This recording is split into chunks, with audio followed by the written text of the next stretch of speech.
zgjedhje të mirëkuptuar mes palëve të prokurorit të përkohshëm. Nëse Edi Rama vepron në kundërshtim me Kushtetutën, atëherë ai do të përballet me përgjigjen më të fuqishme politike nga opozita. Basha thirrje për bashkim në 27 dhjetorin e PD-s, premton gjithë përfshirje transparencë në vendimarrje, paralajmëron Ramën, fundi së keqjes fare pranë. Ministri kërkon kreu të Partisë Demokratike të ulen për një tjetër pakt kombëtar për prokurorin e përkohshëm, por Basha e akuzon se po kërkon të mbyll aferat e krimit. 48 tetor nga vrasja e vllajt ish deputetit Partisë Socialiste, drejtori i Policisë së Shtetit takim në Komisariatin e Policisë Lezhë, intensifikohen hetimet. 10 ditë pas përmbytjes, banorët e Novoselës apelojnë për ndihmë, në kuvent përplasen me akuzat e ofendime Flamur Noka dhe Ermonela Felaj. New Yorku goditet nga terrorizmi, shpërthimi parakohshëm i eksplozivit shkakton vetëm 4 të plagosur, arrestohet agresori.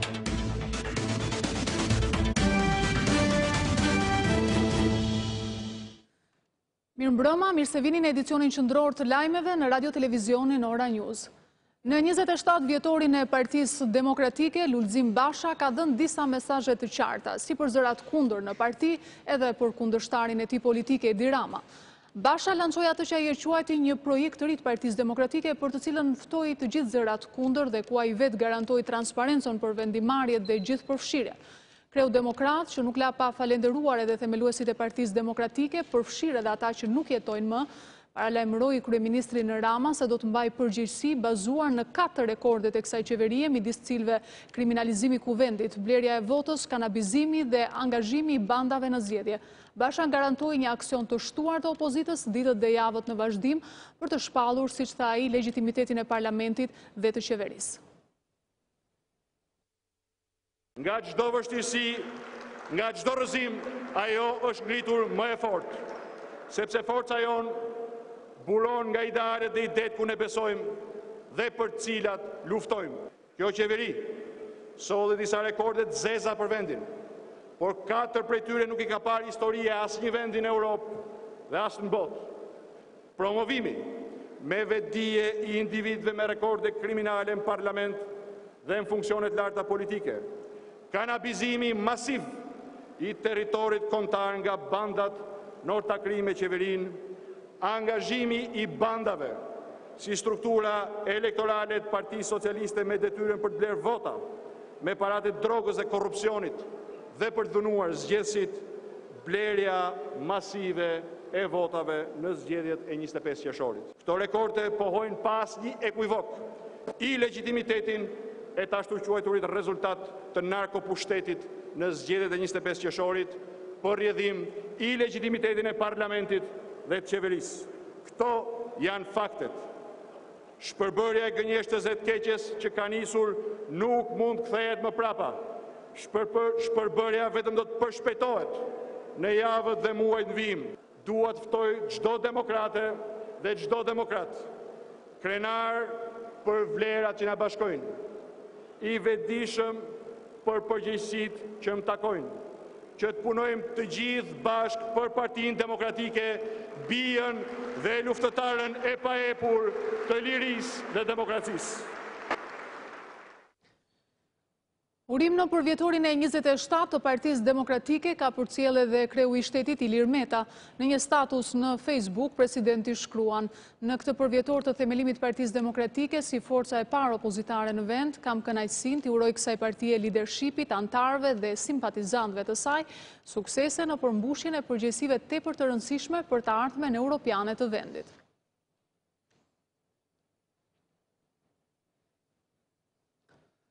Në mbledhjen e grupit parlamentar të Partisë Socialiste, kryeministri Edi Rama ftoi opozitën për të diskutuar mbi zgjedhjen e kryeprokurorit të përgjithshëm. Ky bashkëpunim, tha kreu i qeverisë, është në të mirë të vendit dhe ka ardhur koha që opozita të marrë përgjegjësitë për integrimin e vendit. Rama pati edhe një lutje për kryetarin e Partisë Demokratike Lulzim Basha, teksa tha se për negociatat në Bashkimin Evropian duhet një qëndrim i vetëm. Kryeministri Edi Rama e ka ftuar sërish opozitën për të dakordësuar në zgjedhjen e kryeprokurorit përkohshëm. Madje nga mbledhja e grupit parlamentar të Partisë Socialiste, ai adresoi një lutje për Lulzim Bashën që të ulet dhe të diskutojnë për këtë çështje, por duke kujtuar se në të kundërt kryeprokurori i përkohshëm do të votohet vetëm nga mazhoranca. Përfitoj nga rasti të drejtohem përsëri me thirrjen që ne ta shfrytëzojmë këtë moment për të eksploruar çdo mundësi mirë kuptimi dhe për të dalë me një zgjedhje të mirë kuptuar mes palëve të prokurorit të përkohshëm. Kryeministri foli edhe për nevojën e të qenit të bashkuar për integrimin e vendit. Edhe në këtë rast, kërkoi nga Partia Demokratike që akuzat politike të jenë për konsum të brendshëm, ndërsa kur bëhet fjalë për integrimin e vendit, të jenë në një qëndrim. Lumejnë e baltës kundër shumicës mund vazhdojnë të rrjedhin të pandaluar në Shqip, por është themelore që në anglisht ne të jemi bashkë. Kështu që i lutem shumë Lulzim Bashës ta dëgjoj mirë këtë mesazh dhe të marrë të gjithë përgjegjësinë e udhëheqjes së opozitës në drejtimin e dur, që është drejtimi i çeljes negociatave për antarësim. Negociatat nuk çelen me Partinë Socialiste. 6 muajt e fundit, tha Rama, do të jenë përcaktuese për 20 vitet e ardhshme sa i përket bisedimeve me Bashkimin Evropian. Kryetari i Partisë Demokratike Lulzim Basha i kërkon majorancës të tërhiqet nga zgjedhja e njanshme e kryeprokurorit. Sipas tij, ka një skemë të qëllimshme të vonesës në ngritjen e KLP-s, duke akuzuar Ramën se po kërkon të kapë organin e akuzës. Nga ana tjetër, edhe LSI-ja kundërshton zgjedhjen duke nënvizuar se Rama nuk i ka 84 votat. Kreu Demokrat Lulzim Basha i ka bërë thirrje majorancës që të tërhiqet nga zgjedhja e njanshme e prokurorit të përgjithshëm, duke e cilësuar si një shkelje flagrante të Kushtetutës. Basha renditi arsyet që, sipas tij, e shtyn kryeministrin të marrë një veprim të tillë, duke folur për një skemë të qartë. Si do të mbyllen dosjet me një prokuror që e cakton Rama? Fare thjesht. Me ligjin që vetëm Rama ka caktuar, ky prokuror do të ketë fuqi të transferojë apo të pezullojë prokurorët dhe të bëj vlerësimin apo rivlerësimin e tyre. Pra skema është e qartë. Edi Rama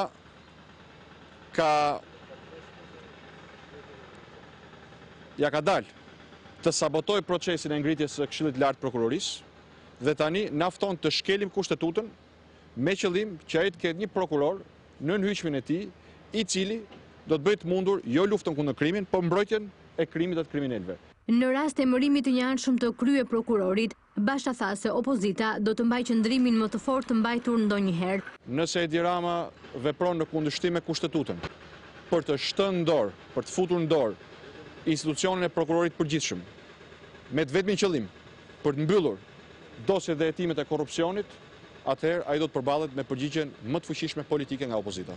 Edhe pse foli për një qëndrim të fortë në mbledhjen e grupit parlamentar me dyert të mbyllura, nuk është diskutuar mbi një qëndrim zyrtar që Partia Demokratike do të mbajë, por porosia e Bashës për deputetët ka qenë që gjatë gjithë kësaj kohe të denoncohet tentativa që sipas tij Rama po bën për të kapur drejtësinë. Më herët edhe kryetari i grupit parlamentar të LSI-s, Petrit Vasili, përmes një statusi në rrjetet sociale, thotë se kryeministri Edi Rama nuk i ka 84 vota për zgjedhjen e kryeprokurorit të ri.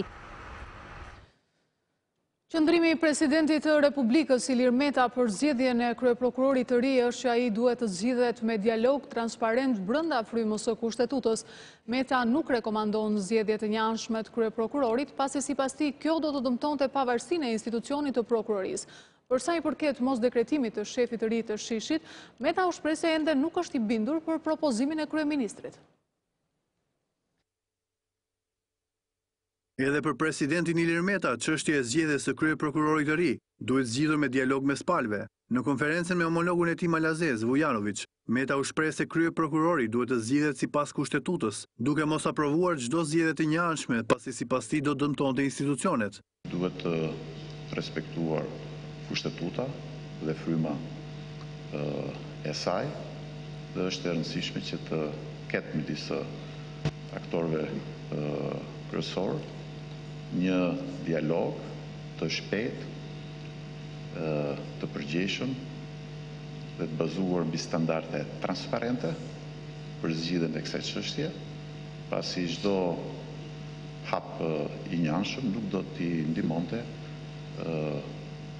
konsolidimit pavarësisë institucioneve dhe rritjes së besimit te institucionet e reja të drejtësisë.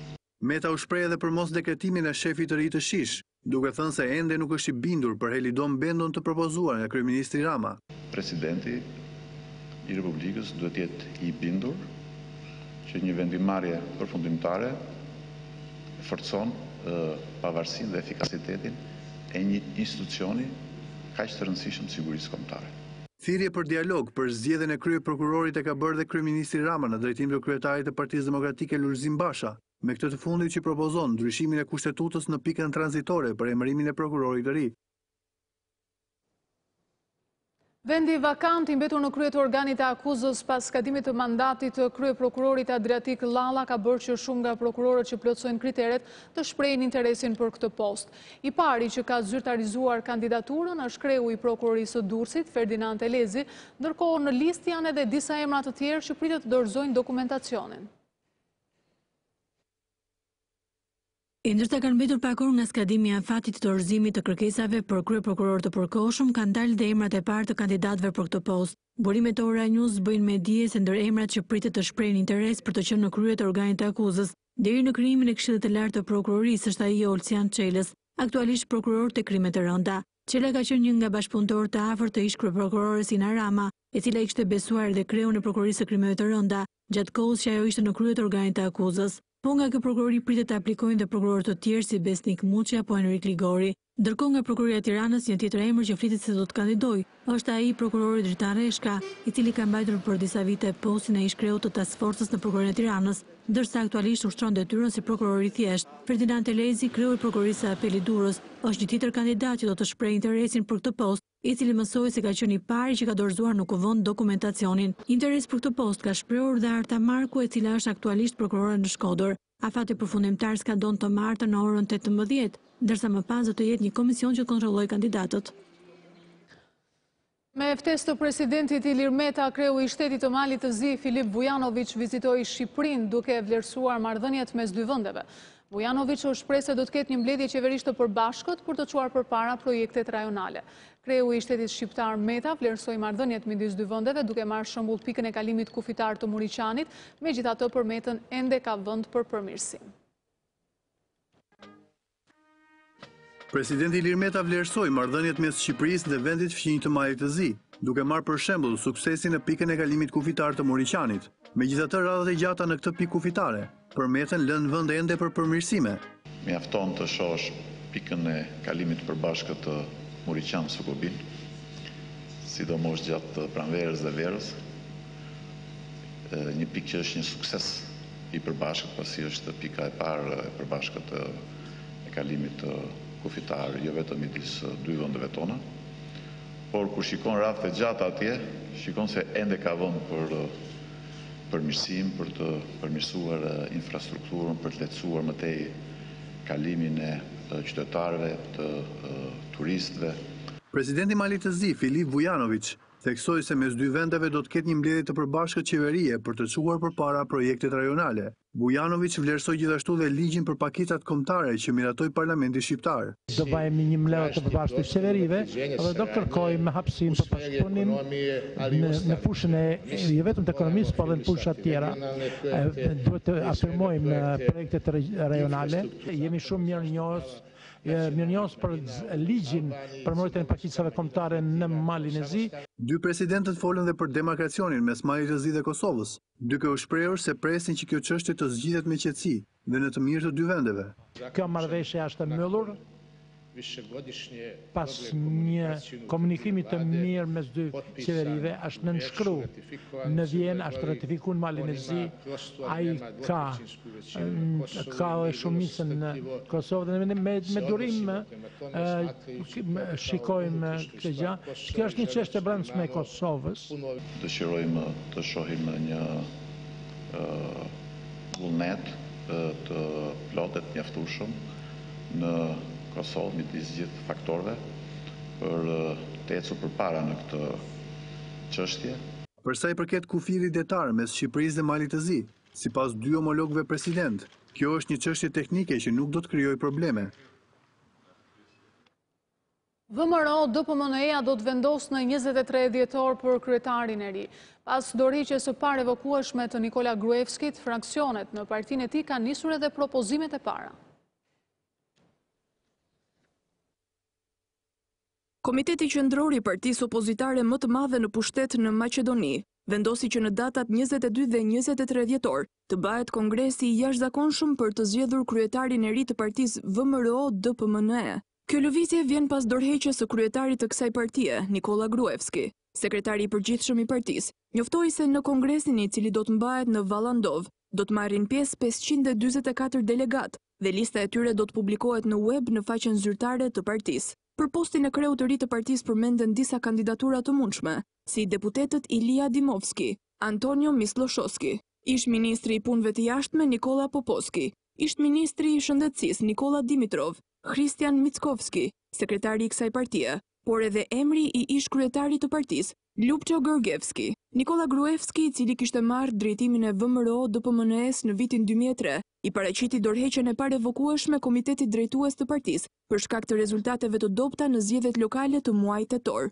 Nga 80 komuna, kjo parti arriti të fitojë vetëm në 5 prej tyre, duke shënuar rezultatin më të dobët që nga vendosja e pluralizmit. Largimi i Gruevskit nga partia ndodhi në momentin kur ai dhe shumë personalitete të tjera të saj po përballen me procese gjyqësore për vepra të rënda penale. Ndaj Gruevskit po zhvillohen të paktën 4 procese për mashtrime zgjedhore, rishfet tenderash, dhunë ndaj zyrtarëve të LSDM-s dhe vepra të tjera.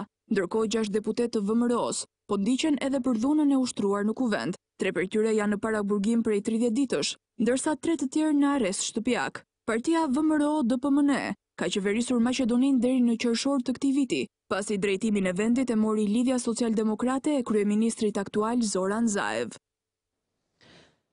Guvernatori i Shqipërisë Gen Sejko dhe Ministri i Shtetit për Diasporën, Pandeli Majko, kanë nënshkruar një marrëveshje bashkëpunimi në cilën parashikohet hartimi një legjislature të plot mbi remitancat. Në fjalën e tij, Sejko nënvizoi se të ardhurat e emigrantëve u sigurojnë familjeve mundësitë për të përballuar varfërinë, teksa të ardhurat prej tyre te kalojnë dhe investimet e huaja. Problem mbeten tarifat e larta për transfertat e parave. Nga ana tjetër, Majko nënvizoi se ka ardhur koha për një qasje të re ndaj diasporët, qoftë asaj të re apo edhe të vjetër. Emigrantët shqiptarë sillin të ardhurat pranë familjeve të tyre në mënyrë informale për shkak të kostos së lartë. Shqetësimi është ngritur nga guvernatori i Bankës së Shqipërisë, i cili deklaroi se Shqipëria ka kostot më të larta të dërgimit të parave krahasuar me rajonin. Arsyet për përdorimin e ulët kanaleve bankare janë kostot e larta të transferimit parave dhe se procedurat e transferimit vlerësohen të komplikuara dhe të koklavitura. Për ta konkretizuar, sipas këtij studimi, kosto e dërgimit remitancave në Shqipëri vlerësohet 9.4% e shumës së dërguar, krahasuar me një mesatare të rajonit në nivelin e 7.2%. Për të ndryshuar situatën, Banka e Shqipërisë kërkoi përmirësim të legjislacionit. Për këtë qëllim u nënshkrua edhe një memorandum bashkëpunimi me Ministrin e Diasporës. Banka e Shqipërisë angazhohet në modernizimin e mëtejshëm të infrastrukturave të sistemeve të pagesave, apo përshtatjen e legjislacionit me direktivat e Bashkimit Evropian në funksion të një tregu të hapur pa bariera dhe konkurrues. Ndërkohë, Ministri i Shtetit për Diasporën, Pandeli Majko, kërkoi më shumë vëmendje nga sistemi bankar për të thithur investime, sidomos nga diaspora. Ofrimi i informacionit për mundësitë e investimeve në vendindje dhe shërbimet bankare janë ftesa për një të ardhmë të ndryshme ekonomike. Anëtarët e diasporës duhet të jenë në gjendje të investojnë në Shqipëri nën këshillat e ftofta të sistemit bankar. Të ardhurat nga emigrantët janë rritur me 4% gjatë 3 mujorit të tretë të këtij viti, ndërsa në 9 muaj në Shqipëri kanë hyrë 464 milionë euro pas vitit 2015. Remitancat kanë nisur një rritje të lehtë pas rënies së ndjeshme në vitet e para të krizës ekonomike që përfshiu eurozonën.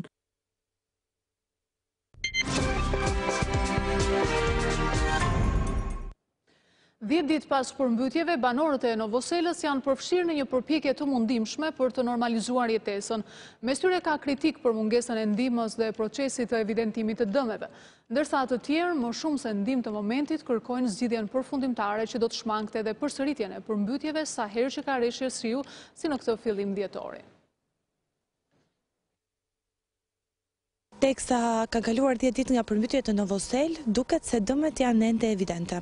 E teksa flitet për dëm shpërblime, për dorë të shtetit edhe për subvencione kundrejt fermerëve të prekur, në Novosel asgjë nuk ka ndodhur ende. Banesa janë ende në ujë dhe me gjurmët e baltës brenda në to. Kjo është shtëpia e familjes me mushaj. Në familjen me mushaj në Novosel, ashtu si edhe në shumë shtëpi të tjera, morët nuk janë tharë. Katër antarët e familjes me mushaj u rikthyen në banesë pasi qëndruan për 10 ditë të afërmit. Tashmë po tentojnë të normalizojnë jetesën. 10 ditë që rrim të shtëpitë e vllajt. Tani kemi ardhur dhe kjo s'është normale. Ja urdhë, unë si kam ul ato. Ka rritur deri këtu, siç e shikoni. Ja, duket balta atje, s'ka nevojë të flasu fare. Familja me musha jeton vetëm 7-10 metra larg lumit dhe banesa duket qartë, por thonë se askush nuk u ka ardhur për t'i ndihmuar apo evidentuar dëmet. Kështu ndodhi edhe në vitin 2015, thot Luan me mushaj. Kam 1 hektar me hasëll dhe jonjë dhe nuk më ka ardhur njëri për vështrimi. Kam plot me rërë të mushur me këmbë. Në lumi. Kisha 4.300.000, më kanë dhënë 1.400.000 dhe i shpërndan për vota, për fushat. Kastriot Hoxhaj është një nga banorët e fitores që pak ditë më parë shpërtheu në akuzën ndaj administratorit të zonës Kanan Shakaj dhe kryebashkiakut Leli. Ai e ruan qëndrimin kundër për ndihmë materiale, ndërsa kërkon ndërhyrje në lum për të shmangur rrezikun. Unë them që mos të shpenzohen lek kot, pra të shpenzohen një herë dhe të shpenzohen sakt që edhe ky komunitet të shpëtoj një herë mirë nga ky problem gangren që është, po na bëhet viti me vit. Edhe pse kanë kaluar 10 ditë nga përmbytjet, banorët e Novoselës ende nuk i kanë hequr çizmet, ndërsa po përpiqen të rikthejnë normalitetin e jetesës që u prishi vështrimi i vjosës. Kryetarja e Komisionit të Sigurisë Ermonela Felaj dhe nënkryetari i Komisionit Flamur Noka janë përfshirë në debat mes tyre, ndërsa numri 2 i Ministrisë së Mbrojtjes po raportonte për përballimin e përmbytjeve në fillim të dhjetorit. Shkak është bërë mosdhënia e fjalës për zotin Noka. Ky i fundit roqi forcërisht mikrofonin. Debatet vijuan derisa deputetët e mazhorancës u larguan nga mbledhja. E kaluan në paqe dhe me mirëkuptim emergjencën e përmbytjeve, por situata mes opozitës dhe mazhorancës ka ndryshuar në fazën tjetër, asaj të evidentimit dhe dëmshpërblimit të dëmeve. Mundem ta gjej zotin Murizi çfarë do thotë? Të lutem tani 1 minutë më thuaj. Pas debateve për procedurë mes kryetares Ermonela Felaj dhe Flamur Nokës, si asnjëherë tjetër mazhoranca braktisi mbledhjen e Komisionit të Sigurisë, ku po raportonte zëvendës ministri i Mbrojtjes Petro Koçi. Nuk merrem me ty, unë merrem me fjalën time, ti s'mund oj vajz.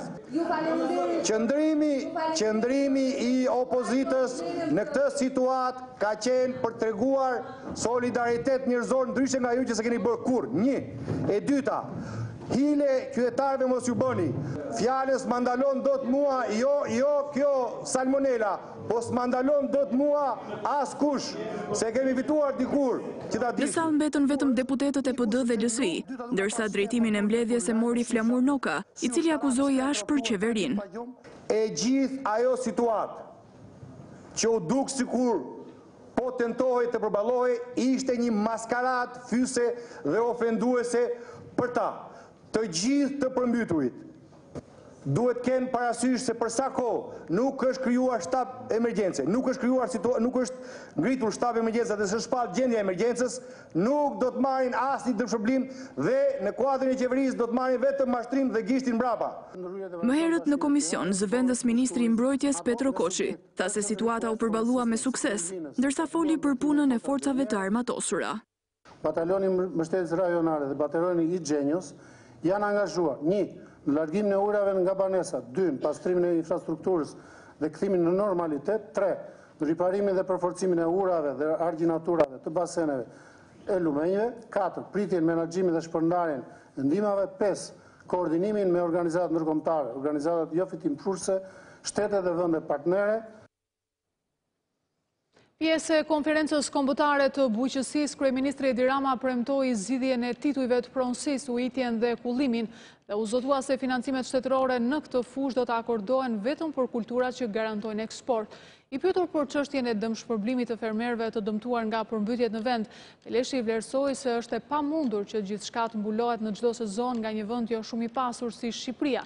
Ndaj tashmë po shqyrtohen disa projekte pilot me shoqëritë e sigurimeve. Do të rritet ndjeshëm. Titujt e pronësisë vjojnë të mbeten në prioritetet e qeverisë, por pa gjetur ende një zgjidhje përfundimtare. Në konferencën kombëtare të bujqësisë, kryeministri Edi Rama u zotua se në këtë 4 vjeçar fokusi parimor i qeverisë që ai drejton në këtë profil do të jetë zgjidhja pikërisht te kësaj çështje. Titujt e pronësisë mbi tokën kanë hyrë në rrugën e zgjidhjes, por tani më duhet kaluar në fazën e zbatimit plot të ligjit dhe në pajisjen e të gjithë atyre që disponojnë tokë në bas ligjit me titullin e pronësisë. Për kryeministrin Rama, zgjidhja e titujve të pronësisë do të krijojë mundësinë për një rrjet kanalizimesh për të garantuar ujitjen dhe kullimin në çdo hektar toke bujqësore. Sa i përket financimit në bujqësi, Rama nënvizoi se do të ketë filtra seleksionues, duke i dhënë prioritet kulturave që përforsojnë eksportet dhe garantojnë sukses. Shteti nuk është këtu për të shpërndar lëmosha dhe për të thërmuar ato fonde të pamjaftueshme që kanë dispozicion, por është këtu që përmes atyre fondeve të pamjaftueshme të financoj suksesin dhe përmes suksesit të bëjt mundur rritjen e të ardhurave dhe zgjerimin e kapaciteteve të vetë shtetit pastaj për të vazhduar të rifinancoj suksesin. Ministri i Bujqësisë Niko Peleshi premtoi se politikat bujqësore nuk do të hartohen më brenda 4 muresh, por do të tentohet ndihma për fermerin e vogël që të orientohet drejt bujqësisë së kërkuar komerciale. Natyrisht ne nuk jemi një shtet kaq i pasur sa që sa herë ka dëme, përmbytjesh, ngricash, breshri, ne të jemi aty mbrapa për të paguar kokën më kokër çdo dëm të shkaktuar. Nuk e kemi këtë mundësi, por dhe vendet e zhvilluara kanë zgjidhur ndryshe. Ky treg pra në kjo punë zgjedhet përmes tregut të siguracioneve. Unë nuk di ta them sot se sa e mundur është që ne të mbështesim edhe të mbrojmë bujqësinë nga të gjitha llojet e dëmtimeve. Mbase ka dhe disa lloje garancish që tregu i sigurimeve nuk i ofron dot. Po ashtu gjatë takimit është theksuar se do të ketë më shumë bashkëpunim mes institucioneve për të rritur eksportet e prodhimeve bujqësore shqiptare. Për të zhvilluar. Autoritetet amerikane kanë mundur të identifikojnë autorin e sulmit terrorist që goditi një stacion autobusësh në New York. Fjala është për emigranti 27 vjeçar nga Bangladeshi, Akayetullah, ndërsa po punohet për të zbuluar nëse agresori ka ose jo lidhje me organizatat ekstremiste. Nga sulmi 4 persona mbetën të plagosur, por asnjë prej tyre nuk është në rrezik për jetën. 4 persona kanë mbetur të plagosur si pasojë një sulmi terrorist që u ekzekutua pranë një stacioni autobusësh në Manhattan të New Yorkut. Autoritetet bëjnë të ditur se agresori 27 vjeçar, identifikuar me emrin Akayetullah, ka aktivizuar një bombë artizanale pasojat e të cilës fatmirësisht nuk kanë qenë të mëdha. 4 individët që mbetën të plagosur janë dërguar menjëherë në spital për të marrë trajtimin e nevojshëm shëndetësor, por asnjë prej tyre nuk është në rrezik për jetën. Ndërkohë, në ambientet spitalore ndodhet edhe agresori. Akayetullah ishte një emigrant nga Bangladeshi i cili jetonte prej vitesh në Brooklyn. Në deklaratën e mbajtur për mediat zyrtarët e sigurisë u shprehën se po punohet për të zbuluar nëse 27 vjeçari ka lidhje me organizata terroriste apo nëse ka punuar i vetëm për të organizuar sulmin. Kryetari i Bashkisë së New Yorkut, Bill de Blasio, e dënoi menjëherë sulmin duke u shprehur se fatmirësisht autori nuk ja arriti qëllimit. Ai shtoi se frika nuk do ta mposhtë asnjëherë lirinë e qytetarëve amerikanë. Ndërkaq sekretarja për shtyp në shtëpinë e Bardh, Sarah Sanders, deklaroi se presidenti Donald Trump është vënë në dieni të ngjarjes dhe se pritet reagimi i tij. Për të theksuar është fakti se terminali ku ndodhi shpërthimi është më i madh në New York dhe i shërben më shumë se 65 milion personave në vit.